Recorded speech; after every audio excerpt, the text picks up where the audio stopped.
Aku menatap kambing itu dengan mata berkaca-kaca. Bertahun-tahun aku menabung dari hasil memulung, mencangkul, dan menjual kayu bakar hanya demi momen ini, berkurban di hari raya. Tapi sesaat sebelum pisau menyentuh lehernya, ia menoleh dan berbicara. Waktumu telah tiba, Raffi. Amanah itu harus kau tuntaskan. Aku membeku. Tubuhku gemetar. Apa maksudnya? Dan siapa sebenarnya aku? Pagi itu, matahari belum sepenuhnya naik ketika aku memikul karung goni di pundakku. Isinya penuh dengan botol plastik dan kaleng bekas yang kutemukan sepanjang malam di jalanan desa. Langkah kakiku terasa berat, tapi bukan karena lelah. Aku sudah terbiasa dengan rasa itu. Yang berat justru beban di dada, karena di dalam karung itu tersimpan harapan yang kujalin bertahun-tahun. Berkurban seekor kambing di hari raya Idul Adha, namaku Raffi. Anak yatim yang tinggal di pinggiran desa, kecil bernama Tegalwangi. Ibuku meninggal waktu aku baru bisa bicara, dan ayah, katanya wafat saat mencari kayu bakar di hutan, tertimpa pohon besar waktu aku masih dalam gendongan. Sejak itu, hidupku berpindah-pindah dari satu rumah ke rumah lain yang sudi memberiku tempat untuk sekadar berteduh. Sejak usia belasan, aku sudah terbiasa mencari makan sendiri. Siang jadi kuli angkut di pasar, malam memulung botol plastik. Kadang kalau beruntung, ada warung yang memberiku sisa nasi semalam. Tapi kalau tidak, aku cuma meneguk air sumur sambil menahan lapar. Namun di tengah semua kekurangan itu, ada satu hal yang kujaga baik-baik. Celengan seng berwarna biru tua. Bentuknya sudah penyok, tutupnya longgar, dan bagian bawahnya pernah kuganjal dengan batu karena bocor. Tapi bagiku, celengan itu lebih berharga dari rumah mewah atau emas sekalipun. Isinya, receh demi receh yang kusisihkan selama 5 tahun terakhir. Receh yang kukumpulkan dari hasil keringat, luka di telapak kaki, dan dingin malam yang menusuk tulang. Receh yang tak seberapa itu kuimpikan akan cukup untuk membeli seekor kambing kecil, apapun bentuknya, asal bisa kubawa ke lapangan pada hari raya, dan kusembelih dengan niat tulus semata karena Allah. Hari itu, aku menghitung kembali isi celengan. Kutumpahkan semuanya ke atas tikar pandan di gubuk reyot peninggalan kakek. Koin-koin itu berjatuhan dengan bunyi berdenting, berserakan seperti harapan yang akhirnya diberi kesempatan untuk berbicara. Setelah hampir 1 jam menghitung, jumlahnya genap. 5 juta rupiah. Itu bukan jumlah besar bagi orang-orang yang biasa memegang uang kertas tebal. Tapi bagiku, ini lebih dari sekadar angka. Ini hasil dari tahun-tahun penuh kelaparan, hujan yang tak punya tempat berteduh, dan orang-orang yang memandangku sebelah mata. Aku menangis, bukan karena sedih, tapi karena akhirnya, untuk pertama kalinya dalam hidupku, aku merasa seperti manusia yang punya kendali atas mimpinya. Pasar hewan di desa hanya buka setiap hari Senin. Aku menunggu hari itu dengan degup jantung tak menentu. Aku membawa uang itu dalam kantong plastik hitam dan berangkat pagi-pagi sekali dengan berjalan kaki sejauh 3 kilometer. Aku tahu, aku tak bisa berharap banyak dengan uang segitu. Kambing yang besar, sehat dan gemuk tentu harganya 2 kali lipat. Tapi aku tak peduli. Di pasar, bau kotoran hewan bercampur dengan debu dan suara-suara pedagang berteriak. Aku berjalan dari satu kandang ke kandang lain, mencoba mencari kambing yang cocok. Sebagian pedagang tertawa ketika mendengar jumlah uang yang kupunya. 5 juta? Buat beli ekornya aja nggak cukup, Le. Kalau kambing kayak gitu yang dikurbanin, bisa-bisa malaikatnya nolak. Hahaha. Telingaku panas, tapi aku tetap tersenyum. Aku tahu mereka tak paham. Yang kupunya bukan uang, tapi niat yang kutumbuhkan dengan penuh ketulusan. Hingga akhirnya, aku melihat seekor kambing kurus di sudut pasar. Tubuhnya kecil, bulunya coklat kusam, dan satu kakinya agak pincang. Tapi, matanya, entah kenapa, menatapku dengan dalam. Bukan seperti binatang biasa. Ada sesuatu di balik sorot matanya. Entah kesedihan, ketakutan, atau justru pemahaman. Pemiliknya adalah kakek tua dengan pakaian lusuh. Ia memandangku dari balik topi jerami usangnya. Kalau kau benar-benar niat berkurban, ambillah kambing. Itu, Nak, Tak usah kau bayar semua uangmu. Separuh saja cukup, katanya pelan. Aku terdiam. Kenapa separuh, Kek? Bukankah aku harus memberi yang terbaik? Si kakek tersenyum, tapi senyumnya bukan senyum biasa. Ada makna di sana yang tak kutangkap sepenuhnya. Karena kurban itu bukan soal besar atau kecilnya kambing, tapi seberapa besar hatimu saat melepasnya. Aku pun membawa kambing itu pulang. Di sepanjang jalan, aku menuntunnya perlahan. Beberapa kali ia menoleh padaku, seolah ingin berkata sesuatu. Tapi tentu saja, itu hanya perasaanku. Setibanya di rumah, aku memberi makan dan air. Kambing itu tidak pernah melawan, tidak pernah mengamuk. Ia hanya diam, menatapku dengan tenang. Malam harinya, aku berbaring di atas tikar lusuh. Kambing itu berada di dekat pintu. Angin malam bertiup pelan, dan rembulan tampak bulat sempurna. Mataku mulai terpejam, tapi tiba-tiba, suara itu datang. Raffi. Aku tersentak, mataku terbuka lebar. Aku menatap sekeliling, tapi tak ada siapapun. Raffi, waktumu hampir tiba. Suara itu samar, pelan, seperti bisikan dari balik angin. Aku duduk tegak, mencoba mengatur napas. Siapa itu? Tanyaku, setengah gemetar. Tak ada jawaban. Hanya suara daun pisang bergesekan dan kambing itu menatapku lagi. Tapi malam itu aku tetap tidur. Dengan hati yang gelisah, namun penuh harap. Hari raya tinggal menghitung hari. Aku tak tahu bahwa semua ini hanyalah awal dari rahasia besar yang akan mengubah hidupku selamanya. Pagi itu, embun masih menggantung di ujung daun pisang saat aku membuka mata. Suara ayam jantan bersahut-sahutan dari kejauhan mengingatkanku bahwa hari semakin dekat menuju Idul Adha. Aku menoleh ke arah pintu. Kambing itu masih ada di sana, duduk diam seperti malam sebelumnya. Tapi ada yang berbeda. Matanya tak lagi menatapku seperti kemarin. Kini ia memalingkan wajah, menunduk seolah menghindari pandanganku. Kau kenapa? Bisiku sambil mendekat, tangan mengelus perlahan kepalanya. Tak ada reaksi. Biasanya, kambing akan sedikit menoleh atau menjilat tanganku. Tapi yang satu ini, hanya diam. Napasnya pelan, tapi teratur. Tak tampak sakit, tapi jelas ada sesuatu yang berubah. Tatapannya tak lagi dalam. Justru kini terasa hampa. Aku duduk di sampingnya, mencoba berbicara seperti biasa, seperti teman. Kau tahu? Aku sudah menunggu momen ini bertahun-tahun. Kau adalah bukti perjuanganku. Jangan diam seperti itu ya. Tapi ia tetap tak menoleh. Aku mulai cemas, bukan karena takut ia sakit. Aku lebih takut kalau apa yang kudengar semalam bukan hanya mimpi. Suara itu, suara misterius yang memanggil namaku, membuat bulu kuduku berdiri. Dan aku semakin gelisah ketika hari kedua berlalu dan kambing itu makin aneh. Ia tak pernah menatap mataku lagi. Bahkan saat ku bawa makan ke ladang rumput, ia hanya berjalan di belakangku dengan kepala tertunduk. Beberapa anak-anak yang melihatku melewati jalan desa sempat berseru. Kambingmu kenapa, Vi? Sakit ya? Aku hanya mengangguk. Padahal aku sendiri tak tahu apa yang sedang terjadi. 3 hari menjelang Idul Adha. Waktu itu aku duduk sendirian di depan gubuk, memandangi langit yang memerah. Kambing itu kutambatkan di tiang kayu seperti biasa. Tapi sore itu, tubuhnya gemetar pelan. Matanya terpejam. Aku berlari mendekat. Kau kenapa? Jangan mati dulu. Jangan sekarang. Ucapku, suara tercekat.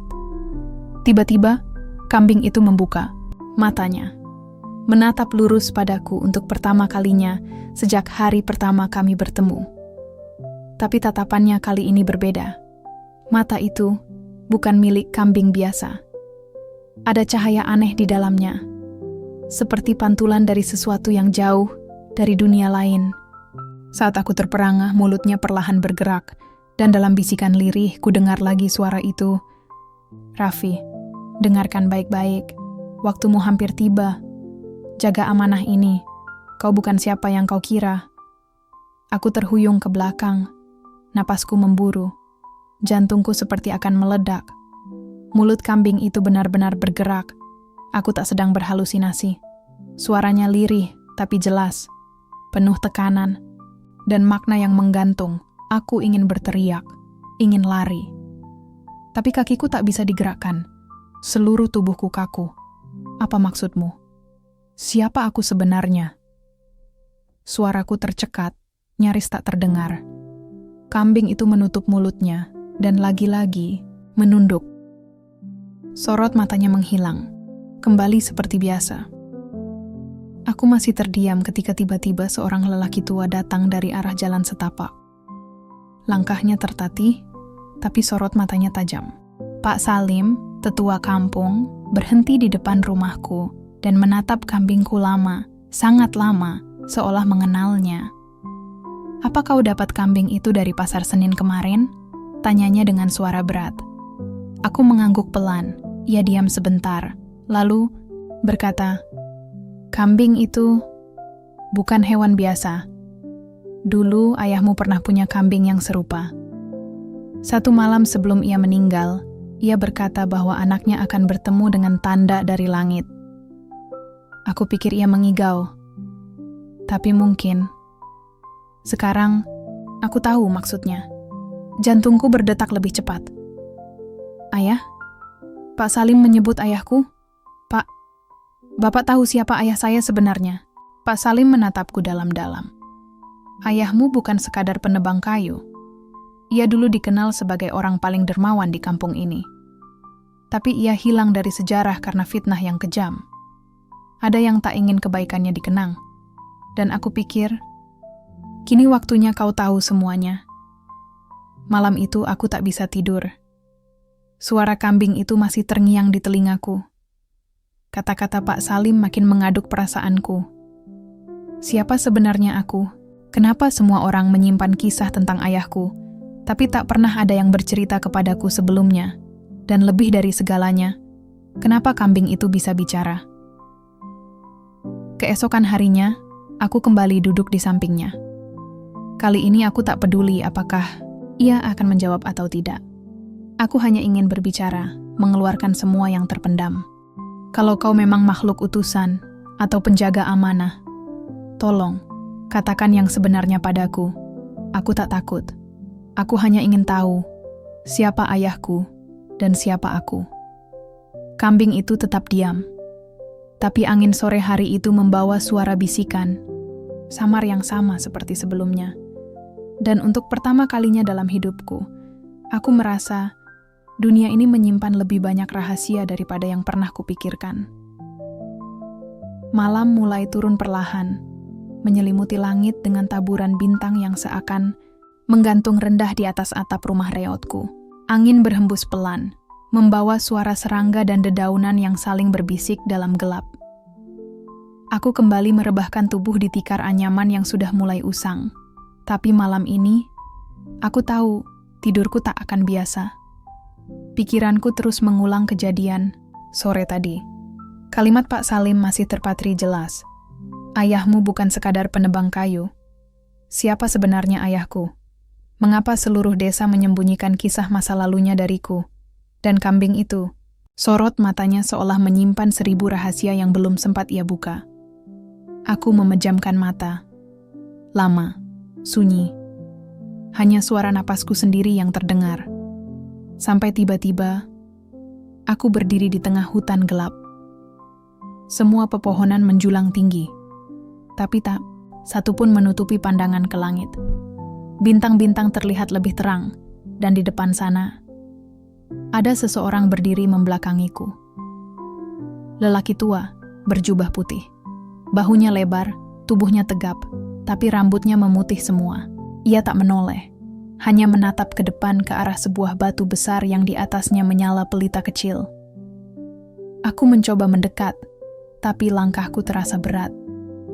Seolah setiap jengkal tanah yang kulalui membawa beban yang entah dari mana datangnya. Lelaki itu berbicara pelan, tanpa menoleh. "Raffi, anakku, kau sudah cukup dewasa untuk tahu semuanya." Seketika aku terdiam, napasku tertahan. Itu suara yang begitu familiar. Hangat, seperti yang dulu sering menina bobokanku saat kecil. Suara yang telah lama kulupakan, tapi kini terdengar begitu nyata. "Abah," tanyaku pelan. Ia masih tak menoleh. "Kau anakku, Raffi. Dulu aku terpaksa menyembunyikan semuanya.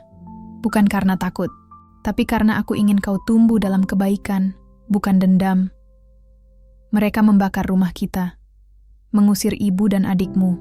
Semua karena satu fitnah dari orang yang ingin menyingkirkan keluarga kita." Aku terdiam, menahan gemetar di tubuhku. "Siapa? Bah, siapa yang lakukan semua itu?" Tanyaku lagi. Suaraku menggigil. Ia menarik napas panjang. Lalu berbalik perlahan. Wajahnya penuh kedamaian. Matanya bening, tapi dalam. Ada luka di pipinya, bekas lama yang menghitam. "Tak penting siapa. Yang penting kau sudah dipilih untuk membuka kembali lembaran yang dikubur dalam-dalam.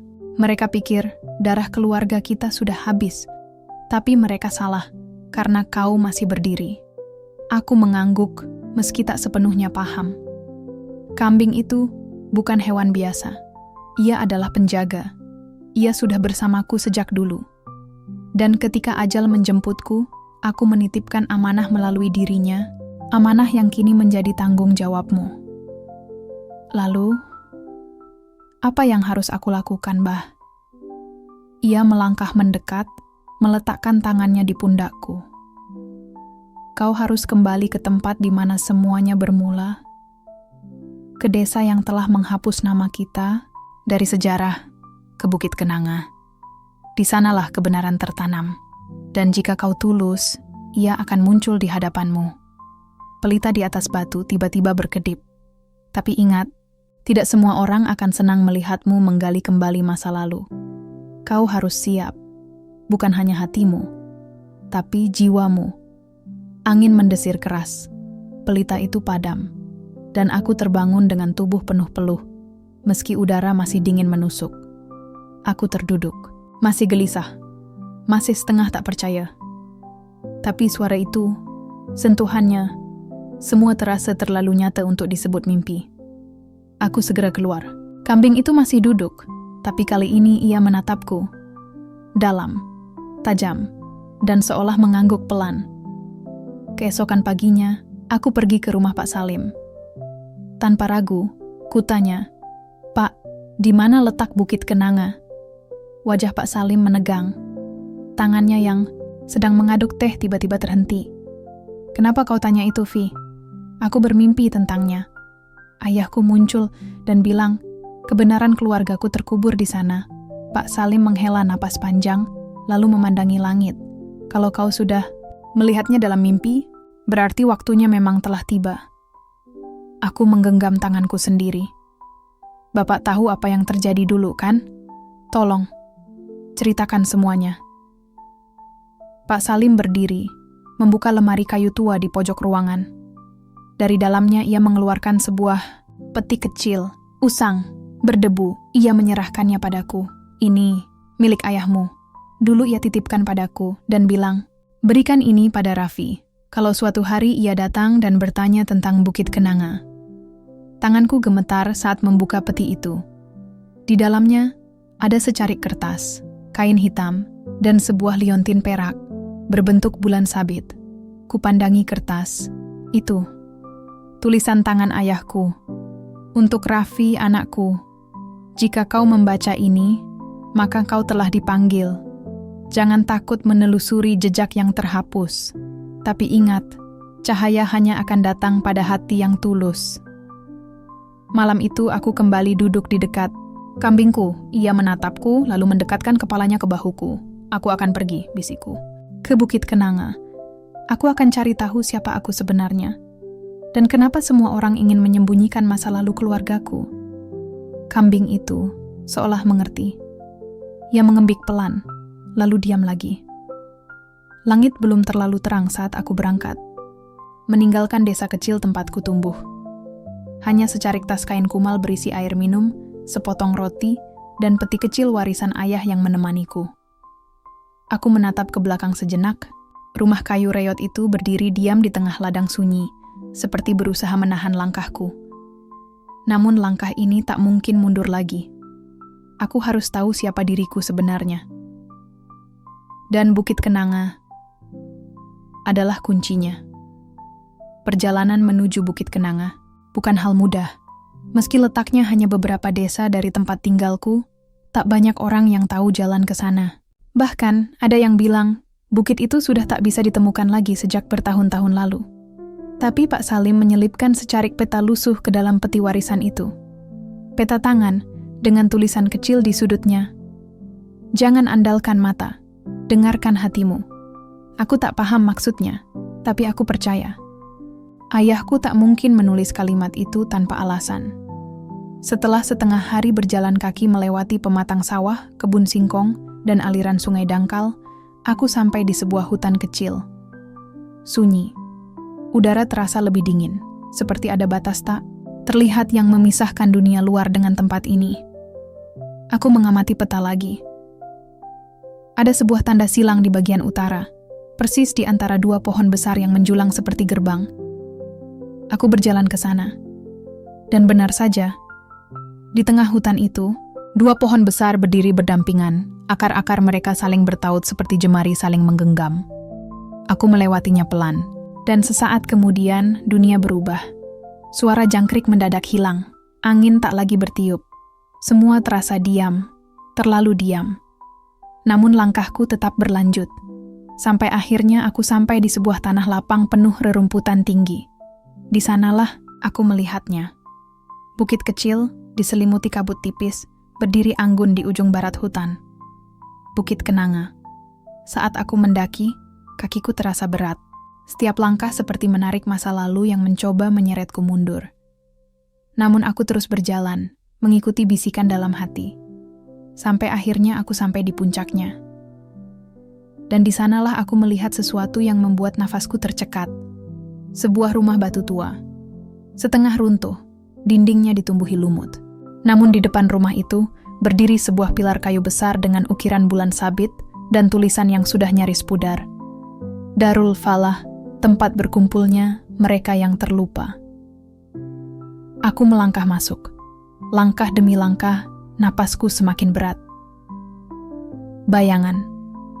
Masa kecilku, sekelebat wajah wanita dengan senyum lembut. Suara tawa seorang gadis kecil. Lalu jeritan, kobaran api, dan bau hangus. Aku terjatuh bersimpuh di tengah ruangan.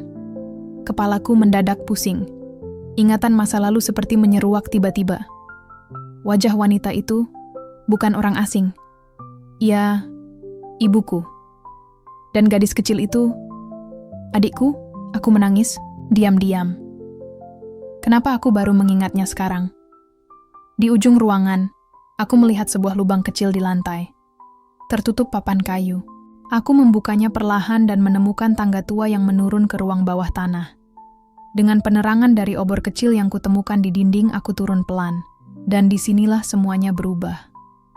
Ruang bawah tanah itu penuh dengan barang-barang bersejarah, tumpukan buku tua, surat kabar lama, bingkai foto keluarga. Aku mengambil satu foto yang mulai pudar. Seorang lelaki tampan berdiri di tengah, memegang bayi, aku. Di sampingnya, wanita muda yang tersenyum hangat. Dan seorang anak perempuan kecil memeluk kaki sang ibu. Di bawahnya tertulis, Keluarga almarhum Tuan Hussein dan Nyimers Zahra, tahun 1999, tanganku gemetar. Itu nama ayahku. Dan wanita itu, benar, ibuku. Tapi siapa anak perempuan itu? Aku terus menyisir ruangan, sampai mataku tertumbuk pada sebuah buku besar, diikat dengan tali rotan, dan bertuliskan tinta emas. Wasiat Tuan Hussein, jangan disentuh kecuali oleh darahnya sendiri. Tangan ini perlahan membuka tali pengikatnya. Begitu halaman pertama, kubuka, bau kayu tua langsung menyergap. Di halaman awal, aku membaca tulisan tangan ayahku. Jika kau membaca ini, maka kau telah dituntun oleh cahaya hati, bukan hanya logika. Kau, anakku, bukan berasal dari kemiskinan. Kau adalah penerus. Nama baik yang dihapus dari sejarah karena satu pengkhianatan. Dulu, aku menolong seorang musafir yang tergeletak di pinggir hutan. Tanpa aku tahu, ia bukan manusia biasa. Sebagai balas budi, ia memberiku seekor kambing, makhluk penjaga yang menyimpan wasiat jika suatu hari aku tak bisa menyampaikannya. Langsung, kambing itu kini menjadi kurbanmu. Dan saat ia mengucapkan kata-kata terakhirnya, maka garis takdirmu mulai terbuka. Air mataku mengalir deras. Raffi, anakku, di balik segala luka yang kau alami, tersimpan kekuatan untuk memulihkan kehormatan keluarga kita. Tapi kau harus tahu, musuh-musuh kita masih hidup. Mereka tak ingin kebenaran ini muncul kembali, dan mereka lebih dekat dari yang kau kira. Jantungku berdegup kencang. Siapa musuh yang dimaksud ayahku? Dan bagaimana mungkin mereka masih hidup? Setelah sekian lama, tiba-tiba suara di atas tangga terdengar. Langkah kaki seseorang, berat, lambat, menghentak-hentak. Aku menahan napas. Siapa yang mengikutiku? Dan mengapa sekarang? Langkah kaki itu terus mendekat, berat, tak tergesa tapi pasti. Aku berdiri perlahan, menggenggam erat buku wasiat yang baru saja kubuka. Napasku tertahan. Di bawah tanah sunyi itu, hanya suara detak jantungku yang terdengar seperti jenderang perang. 1, 2, 3. Seseorang, orang itu, berhenti tepat di atas lubang masuk. Lalu diam. Tak ada suara apapun. Hening seperti kematian. Aku tak tahu harus berlari atau bersembunyi. Tapi tubuhku tak mau bergerak. Tiba-tiba, krek, papan kayu yang menutupi lubang masuk terangkat sedikit. Cahaya samar dari atas menyorot ke wajahku. Aku menatap ke atas dan melihat wajah yang tak pernah kuduga. Pak Salim, Raffi? Suaranya parau dan pelan, seolah tak yakin yang dilihatnya itu benar. Kau sudah membukanya? Aku mengangguk. Nafasku mulai lega, tapi juga bingung. Bagaimana Bapak bisa tahu aku di sini? Pak Salim turun pelan, memegangi tangga tua dengan lutut gemetar. Karena aku pernah ke sini. Dulu. Bersama ayahmu. Katanya pelan, sambil duduk di kotak kayu dekat dinding. Dan karena aku tahu, setelah kambing itu berbicara, kau pasti akan datang mencari jawaban. Aku duduk di seberangnya, masih menggenggam erat buku besar yang kini terbuka di tengah halaman. Pak Salim, siapa sebenarnya aku?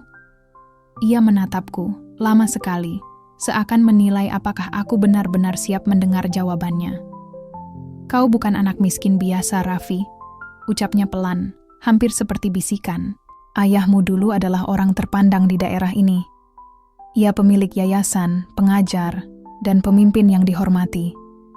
Tapi, ia terlalu jujur, dan itu yang membuatnya dimusuhi.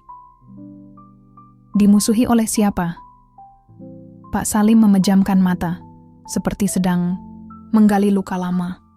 Oleh mereka yang dulu jadi sahabatnya, orang-orang berpengaruh di kota, termasuk Pak Haji Malik. Aku tertegun. Nama itu seperti cambuk yang menghantam dadaku. Pak Haji Malik, orang yang pernah menendangku di makam ibu, yang meludahi ayahku, yang menyebut kami sebagai sampah tak berguna. Dia mengenal ayahku? Pak Salim mengangguk. Mereka dulu bersahabat.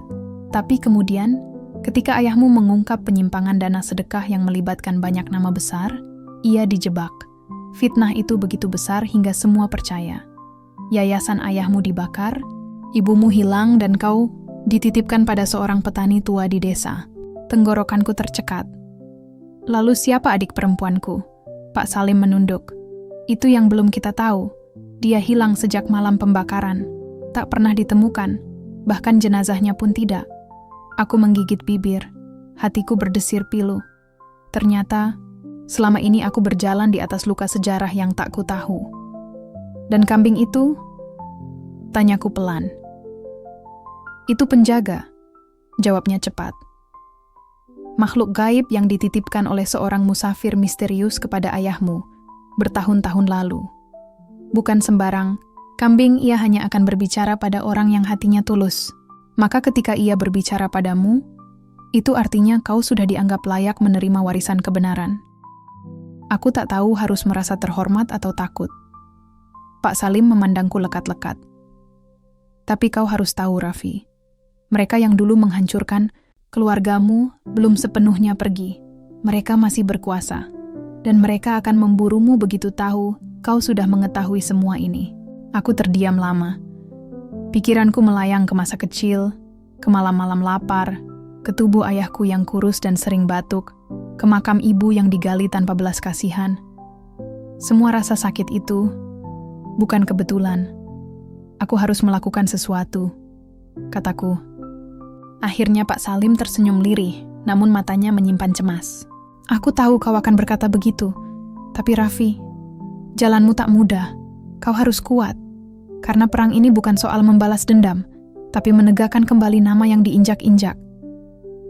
Saat kami keluar dari rumah tua itu, langit mulai gelap. Kabut tebal menyelimuti Bukit Kenanga, seperti menyimpan rahasia yang lebih dalam dari yang kami bayangkan. Pak Salim, kataku, menoleh sebelum pergi. Kenapa semua ini bisa terjadi? Apa hanya karena ayahku terlalu jujur? Ia menatap ke langit yang mulai dihiasi bintang. Bukan, tapi karena kejujuran adalah musuh paling berbahaya bagi kebusukan yang berkuasa. Aku diam.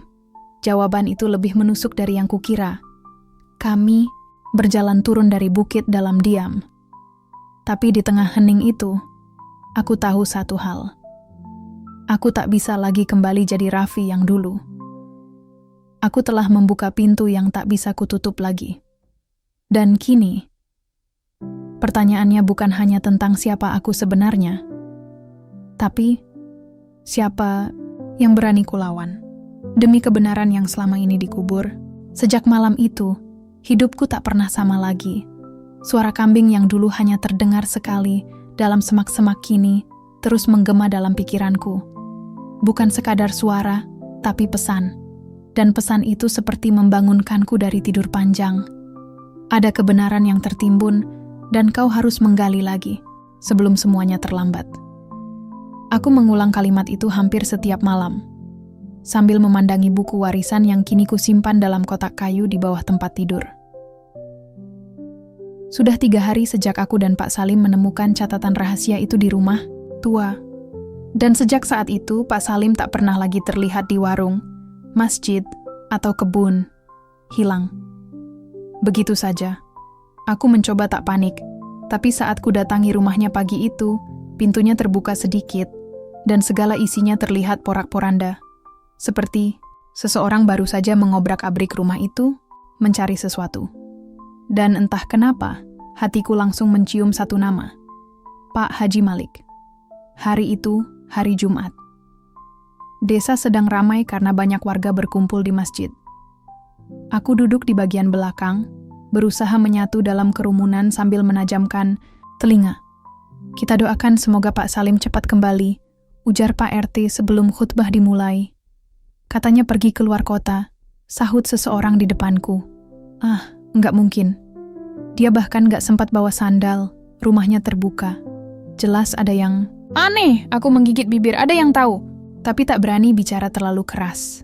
Setelah salat Jumat, aku mencoba mencari Pak RT.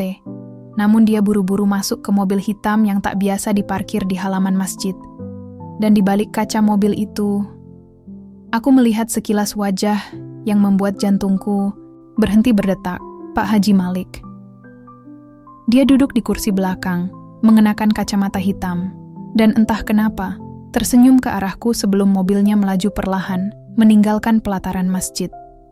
Aku berdiri terpaku. Senyum itu bukan salam, bukan juga keramahan, tapi seperti peringatan. Malam harinya, aku kembali membuka catatan ayah.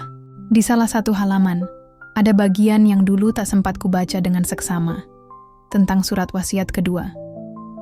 Jika kau menemukan buku ini, artinya aku gagal menghindarkanmu dari takdir yang kusimpan rapat.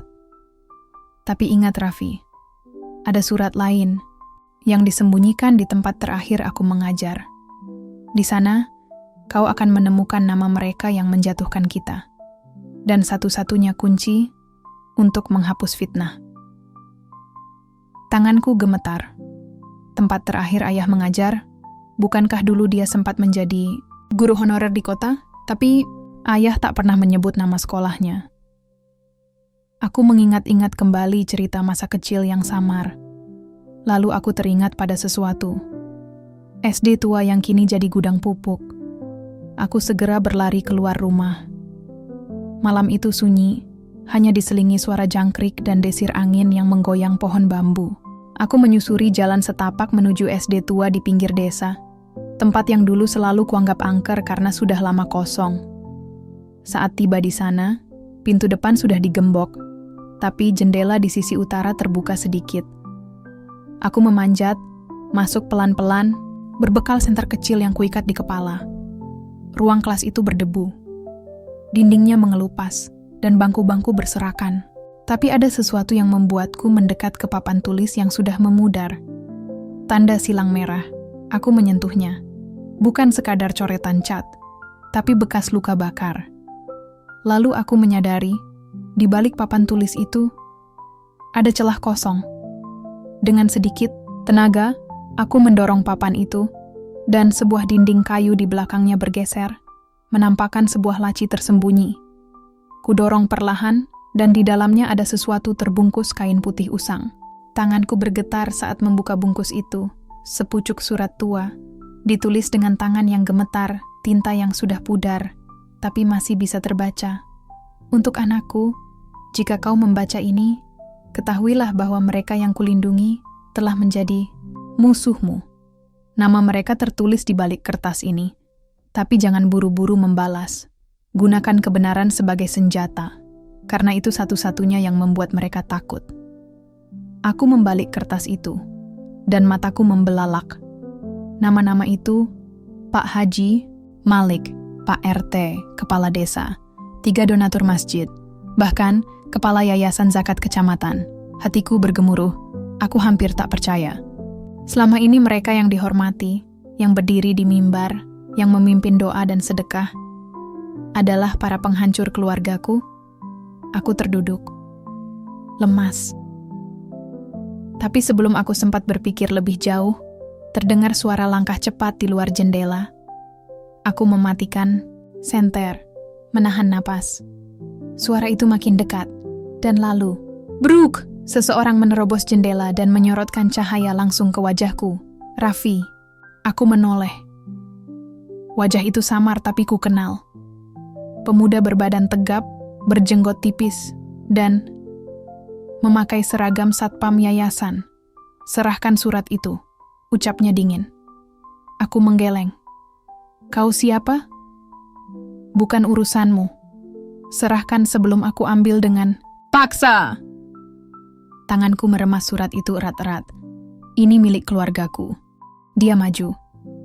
Aku melangkah mundur. Tapi sebelum dia sempat menarik tanganku, aku lemparkan segenggam pasir dari lantai ke matanya, lalu berlari keluar jendela dan menyusuri hutan kecil di belakang sekolah. Suara langkahnya mengejarku. Aku tak tahu arah. Gelap dan penuh ranting. Tapi aku terus berlari. Terus.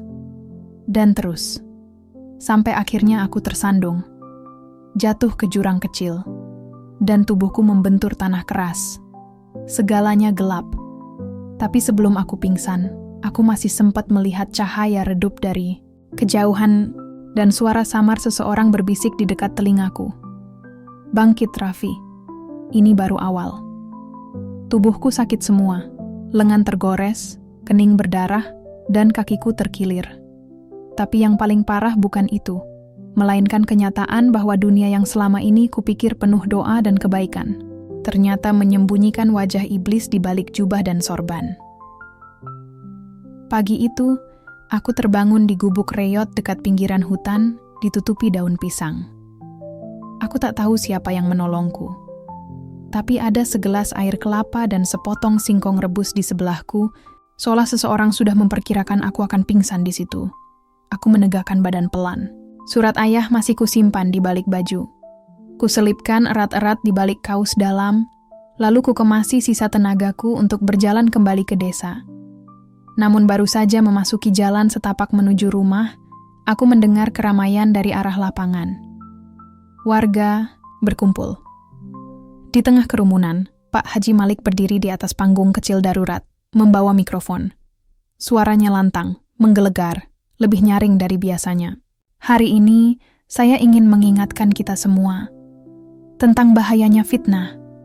Ada satu anak muda yang mencoba menjelekkan para tokoh kita, menyebar isu, bahkan menyebut kita sebagai perusak keluarga almarhum Ustaz Munir. Jantungku tercekat.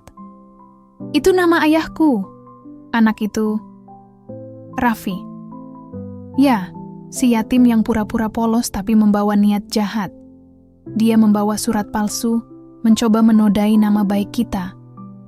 Warga langsung gaduh. Beberapa orang menoleh ke kanan dan kiri. Anak itu kini buron desa. Kalau kalian melihatnya, laporkan. Demi kebaikan kita semua. Hatiku hancur. Nafasku tercekat. Aku difitnah. Aku tak bisa pulang. Rumahku pasti sudah digeledah. Aku tahu caranya bekerja. Aku tahu betul siapa yang sedang berusaha membungkamku. Sama seperti mereka membungkam ayah dulu. Dengan langkah tertatih, aku menuju satu-satunya tempat yang mungkin bisa menyembunyikanku. Rumah tua milik Bu Rini, janda tua penjaga kebun belakang, desa. Dulu, ayah pernah menolong suaminya yang sakit keras, dan sejak itu, Bu Rini selalu memperlakukan kami dengan hangat. Saat aku mengetuk pintu kayu rapuhnya, perempuan berkerudung lusuh itu menyambut dengan mata yang langsung membesar. Ya, Allah Raffi, kamu kenapa, nak? Aku tak menjawab, hanya tersenyum lemah dan berlutut. Tangis tertahan meledak di pelukannya. Bu, semua orang salah paham. Mereka menuduhku. Mereka bilang aku bawa surat palsu. Bu Rini mengusap rambutku seperti anak kecil. Ibu tahu kamu bukan pembohong. Ibu tahu, ayahmu bukan orang jahat. Aku menatapnya. Ibu tahu sesuatu? Perempuan tua itu menarik napas panjang, lalu menunjuk ke lemari tua di pojok rumah. Sejak ayahmu meninggal, ibu simpan sesuatu. Katanya kalau suatu hari kamu datang, dan dunia menentangmu, kamu berhak tahu. Tanganku gemetar saat membuka laci kecil itu. Di dalamnya, ada sebuah amplop coklat dan sebuah foto tua. Dalam foto itu, ayah berdiri bersama beberapa pria, termasuk Pak Haji Malik yang masih muda, dan seorang lelaki asing. Ibu, siapa dia? Bu Rini menatapku lama. Dia yang dulu datang dari jauh, orang asing yang ditolong ayahmu. Dialah yang menitipkan doa itu. Katanya, kelak, Raffi akan membuka tabir yang lama disembunyikan. Dia bilang, anak ini akan membongkar kebenaran dengan tangan sendiri. Isinya bukan cuma foto. Dalam amplop itu, ada fotokopi surat tanah wakaf, atas nama Munir bin Asadullah, ayahku. Tapi di bagian bawah, ada cap dan tanda tangan tambahan, dibalik namakan ke Yayasan Al-Barakah. Yayasan yang dipimpin Pak Haji Malik. Hatiku mendidih. Mereka merampas tanah wakaf. Mereka fitnah ayahku, lalu bungkam orang-orang yang tahu. Tanganku mengepal, aku tak bisa diam lagi. Esoknya, aku menyusup ke balai desa saat acara pengajian besar berlangsung. Para tokoh agama dan warga hadir semua. Pak Haji Malik duduk di barisan depan, penuh percaya diri, membaca ayat-ayat dengan suara tenang. Aku berdiri di belakang, mengenakan peci dan masker lusuh. Lalu saat mikrofon terbuka untuk testimoni dari jamaah, aku maju perlahan. Assalamualaikum. Suasana hening, semua mata memandangku. Pak Haji Malik sempat tersenyum, sampai dia menyadari siapa aku. Raffi, turun. Ini pengacau. Aku mengangkat tangan. Jangan sentuh saya, Pak. Saya hanya ingin bicara. 5 menit. Jika saya bohong, silakan usir saya. Tapi kalau saya benar, aku mengeluarkan surat tanah dan foto itu. Saya punya bukti bahwa Yayasan Al-Barakah berdiri di atas tanah milik ayah saya. Dan saya juga punya surat warisan dari beliau. Warga mulai berbisik. Selama ini, Kalian menyumbang ke yayasan yang berdiri di atas pengkhianatan. Selama ini, kalian percaya pada orang yang memfitnah ayah saya, menyebutnya pengkhianat. Padahal beliaulah yang menyelamatkan banyak nyawa dulu. Suasana mulai ricuh. Beberapa warga mulai berdiri. Pak Haji Malik berdiri juga. Itu surat palsu. Anak ini pembuat onar. Aku maju selangkah. Kalau saya bohong silakan buktikan. Tapi mengapa Pak Haji membakar rumah Pak Salim? Mengapa Pak RT mendadak kaya? Mengapa kepala desa mengalihkan semua dokumen aset ke yayasan kalian tanpa proses musyawarah warga? Semua orang mendadak diam. Pak Haji Malik gemetar. Matanya mulai liar. Warga yang tadi diam mulai bersuara. Pak RT, benar itu. Kok bisa? Mana dokumen aslinya? Jangan-jangan selama ini kita dibohongi? Dan saat itulah kericuhan pecah. Beberapa warga mulai mendorong ke arah podium. Aku ditarik mundur oleh beberapa pemuda, salah satunya Budi, teman masa kecilku. Kau benar, Raf. Kami akan bantu, katanya sambil menyerahkan handphonenya. Rekam semua, sebar di grup-grup desa. Hari itu, api kebenaran mulai menyala. Dan aku tahu, belum selesai. Ini baru awal dari perlawanan yang sesungguhnya. Desa kami tak lagi sama. Sejak hari itu, desas-desus terus bergulir. Video pengakuanku tersebar luas di grup WhatsApp warga, di Facebook, bahkan ada yang sampai menyebarkannya ke luar desa. Beberapa percaya padaku. Tapi sebagian besar takut. Takut kehilangan posisi, takut melawan penguasa berpakaian agama. 3 hari setelah pengajian itu, aku tak bisa lagi tinggal di rumah Bu Rini. Ia mulai mendapat teror, batu dilempar ke jendelanya, suara-suara ancaman di malam hari, bahkan kebunnya diracuni. Aku tak ingin perempuan tua itu jadi korban. Akhirnya, aku pindah sembunyi ke kebun kosong peninggalan ayah yang dulu. Tanah tandus yang hampir diambil yayasan, tapi gagal karena belum sempat dibangun. Di sanalah aku tidur di bawah tenda plastik, bersama sisa-sisa keyakinanku bahwa kebenaran masih layak diperjuangkan. Namun malam itu, angin tak lagi hangat. Ada hawa aneh yang merayap seperti ular, dingin, menyusup lewat celah napas. Dan benar saja, sekitar tengah malam, aku mendengar langkah kaki, cepat, berat, lalu suara. Sudah cukup kau bikin rusuh anak miskin. Kami beri peringatan terakhir. Aku melompat keluar tenda, hanya untuk menemukan 2 pria bertubuh kekar mendekat cepat. Tanpa banyak bicara, salah satu dari mereka langsung menghantamkan kayu ke arahku. Bruk, sakitnya bukan main. Dunia berputar. Aku terhuyung, lalu roboh ke tanah. Tapi dalam samar, aku sempat melihat siluet lain. Seseorang berdiri di kejauhan. Tidak ikut memukul, hanya mengamati. Dan suara itu samar, tapi tidak asing. Hentikan! Jangan bunuh dia di sini. Aku pingsan. Ketika terbangun, aku tak berada di kebun lagi. Tapi di sebuah rumah panggung tua di luar desa. Udara sejuk.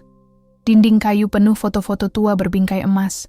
Di sebelahku ada pria tua berpeci putih dan sorot mata teduh. Wajahnya asing, tapi menenangkan. Syukurlah kamu sadar, Raffi, ucapnya. Aku Rahmat, dulu sahabat ayahmu, aku mengerjap. Nama itu pernah disebut dalam surat. Rahmat, yang dulu ikut merawat korban banjir besar? Ia mengangguk pelan. Betul. Aku yang dulu menyelamatkan ayahmu saat ia disergap orang-orang dari yayasan itu. Tapi aku tak sempat kembali sebelum semuanya terlambat. Air mataku nyaris jatuh. Kenapa baru sekarang? Pak Rahmat bangkit, mengambil kotak kayu dari lemari tua, lalu menyerahkannya padaku. Karena hanya saat kamu tulus berkurban, jalan untuk membuka ini terbuka. Aku membuka kotak itu. Di dalamnya ada salinan wasiat asli ayahku, tertulis tangan, lengkap dengan saksi. Foto bersama tokoh-tokoh agama desa sebelum Yayasan Al-Barakah berdiri. Dan rekaman suara. Aku menyalakannya dengan tangan gemetar. Suara berat ayahku memenuhi ruangan. Jika kau mendengar ini, Raffi, berarti jalanmu telah tiba. Jangan takut, Nak. Kebenaran memang tak selalu datang di jalan lurus. Tapi jika niatmu tulus, Tuhan akan kirim penuntun. Air mataku mengalir tanpa bisa dibendung. Suara itu, suara ayah. Yayasan itu bukan milik orang-orang saleh, tapi kedok dari keserakahan. Mereka menjual tanah wakaf, menguasai aset desa, dan menyingkirkan siapapun yang tahu, termasuk aku. Pak Rahmat menggenggam tanganku. Dengan bukti ini, kita bisa bawa ke kota, ke kantor hukum. Warga desa tak bisa bantu lebih jauh, mereka terlalu takut. Tapi kalau kau berani, kita bisa buka semuanya. Aku mengangguk pelan. Aku akan ke kota, Pak. Aku akan bawa semua ini. Tapi, satu hal masih mengganjal. Pak Rahmat menatapku penuh tanya. Siapa? Sebenarnya lelaki asing yang menitipkan pesan lewat kambing itu. Yang katanya pernah ditolong ayah. Pak Rahmat terdiam sejenak, lalu tersenyum samar. Dia bukan orang biasa. Dia penjaga. Makhluk antara dunia, yang ditugaskan untuk menjaga satu garis keturunan agar tetap hidup. Dia tahu siapa dirimu, Raffi, dan dia percaya bahwa kau akan menyelesaikan yang tak sempat diselesaikan ayahmu. Tubuhku merinding. Makhluk itu, kambing kurban itu, benar-benar bukan dari dunia ini. Seminggu kemudian, aku pergi ke kota, membawa semua bukti ke lembaga bantuan hukum. Aku tahu ini akan jadi pertarungan panjang, tapi aku tak sendiri lagi. Banyak yang diam-diam mulai membelaku. Bahkan beberapa warga mulai berani buka suara. Namun sebelum aku pergi, satu pesan Pak Rahmat terus terngiang.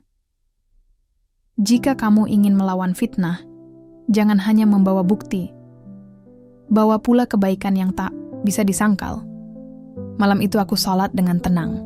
Dan di ujung doaku, aku berbisik. Ayah, aku akan teruskan ini. Aku tak akan berhenti sampai namamu bersih dan keadilan kembali berdiri. Tapi yang tidak aku tahu saat itu, langkahku ke kota justru akan membuka satu rahasia yang jauh lebih mengejutkan dari segalanya. Siapa sebenarnya aku? Dan mengapa aku tak seharusnya hidup di desa ini? Langit kota tak seperti langit desa. Tak ada ayam berkokok saat fajar, tak ada bau tanah basah yang biasa menenangkan. Di sini, semuanya tergesa. Tapi justru di tengah riuh kota inilah, aku merasa langkahku perlahan semakin jelas. Aku tinggal sementara di rumah kontrakan kecil yang dibantu oleh Lembaga Bantuan Hukum Nurul Amanah. Tempat ini sempit, pengap, tapi cukup aman. Di dinding depannya ada kaligrafi bertuliskan, kebenaran mungkin tertunda tapi tak pernah padam. Hari itu aku bertemu langsung dengan pengacara muda bernama Kak Indra. Wajahnya bersih, logatnya halus, dan senyumnya tak pernah lepas dari wajahnya. Tapi yang paling membuatku percaya adalah sorot matanya. Sorot orang yang benar-benar ingin membantu, bukan karena kasihan, tapi karena dia tahu ada ketidakadilan yang harus diperbaiki. Kita sudah periksa semua dokumen ini, Raffi, katanya sambil mengangkat salinan wasiat ayahku. Wasiat ini sah, tanda tangannya cocok. Dan yang lebih menarik, tanah peninggalan ayahmu ternyata tercatat di peta agraria lama sebagai tanah pelindung. Kamu tahu artinya? Aku menggeleng. Itu tanah yang dulu diberikan secara khusus oleh pemimpin wilayah untuk keturunan keluarga yang pernah berjasa besar. Dalam kasusmu, keluarga almarhum ayahmu, Ahmad Nasruddin, dikenal sebagai pelopor bantuan kemanusiaan dan pendidikan desa tertinggal. Tapi jejak itu dihapus setelah beliau wafat. Aku tercekat, jantungku berdetak tak beraturan. Jadi selama ini, aku bukan sekadar anak yatim miskin biasa. Kak Indra tersenyum. Kamu pewaris dari garis dermawan yang dulu disegani. Tapi kamu juga pewaris luka, karena keluarga ini disingkirkan lewat fitnah yang terstruktur. Tanah, nama baik, dan hak-hak. Kalian dilenyapkan satu persatu oleh mereka yang sekarang berkuasa. Kata-katanya menggema di kepalaku seperti ledakan sunyi.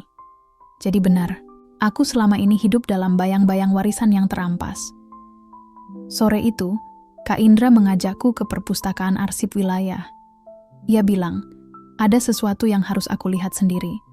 Kami masuk ke ruang mikrofilm dan membuka dokumen-dokumen tua yang sudah berdebu. Lembar demi lembar menunjukkan betapa nama ayahku dan kakekku disebut dalam berbagai catatan bantuan sosial, pembangunan mushola, dan program pendidikan untuk anak-anak miskin. Tapi satu hal yang membuat tubuhku merinding. Potret besar keluarga, kami dalam sebuah berita lama. Di sana ada ayahku, ibuku, dan seorang anak kecil dalam gendongan. Aku menatap foto itu lama. Ini aku? Tanyaku pelan. Kak Indra mengangguk. Ibumu wafat beberapa bulan setelah foto ini diambil. Setelah itu kemudian seorang diri oleh ayahmu. Tapi saat ayahmu difitnah dan dijebloskan ke penjara karena dugaan korupsi yang tak pernah terbukti, kamu diungsikan diam-diam oleh Pak Rahmat ke desa. Dengan harapan kamu tumbuh jauh dari konflik. Tanganku gemetar memegang foto itu. Rasanya seperti seluruh hidupku ditulis ulang dalam sekejap. Malam itu, aku duduk di teras rumah kontrakan, menatap langit gelap. Di tanganku masih tergenggam surat asli dari ayahku yang tersimpan di kotak kayu Pak Rahmat. Tapi di bagian paling akhir surat itu, ada satu baris kecil yang dulu tak aku perhatikan. Jika kelak kamu membaca ini, maka carilah makam ibumu. Di sanalah rahasia terakhir akan terbuka. Hatiku mencelos. Aku bahkan tak tahu di mana makam ibuku berada. Sejak kecil aku hanya tahu nama ibuku, Aisyah. Tapi tidak pernah bertemu atau mendengar kisahnya. Besoknya, aku kembali ke perpustakaan. Dan bersama Kak Indra, kami mencari catatan pemakaman tua. Hingga akhirnya, kami menemukannya. Nama, Aisyah binti Mahfudz. Dimakamkan di kompleks pemakaman kuno di kota bagian selatan. Aku pergi ke sana dengan hati yang campur aduk. Pemakaman itu sunyi dan terawat, meski terpencil. Makam Aisyah berada di bawah pohon besar. Di nisan marmer putihnya tertulis, seorang ibu yang menyimpan warisan kebenaran untuk masa depan putranya. Aku duduk di sana, berdoa panjang. Lalu, aku melihatnya, sebuah batu kecil mencuat di samping nisan. Bukan sembarang batu, ada ukiran di permukaannya.